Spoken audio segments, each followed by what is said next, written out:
இன்னைக்கு திராவிட முன்னேற்ற கழக ஆட்சியில் 2G ஸ்பெக்ட்ரம் ஊழல் உங்களுக்கு தெரியும். அந்த கொடி பறக்குது இல்ல, தமாக கொடி பறக்குது இல்லைங்க, அது எதனால பறக்குது? காத்துனால தானே பறக்குது. காத்த கண்ணுக்கு தெரியுதா? தெரியல. கண்ணுக்கு தெரியாத காற்றில் கூட ஊழல் செய்கின்ற ஒரே கட்சி திமுக கட்சி.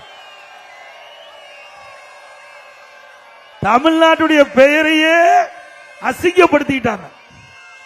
இன்னைக்கு டெல்லிக்கு போனா தலை குனிந்து போகக்கூடிய அளவுக்கு திமுக செய்து விட்டது. மத்தியில இருந்த மத்திய அமைச்சர்கள், இந்த இலாக்காவுடைய அமைச்சர் சுமார் 1,74,000 கோடி 2G ஸ்பெக்ட்ரம் ஊழல் இன்றைக்கு நாடு பூரா பரவிட்டது. தமிழ்நாடு மட்டும் இல்ல, இந்தியா முழுவதும் இந்த திமுக காரனால நமக்கு மிகப்பெரிய கெட்ட பேர் தமிழ்நாட்டுக்கு ஏற்பட்டிருக்குது.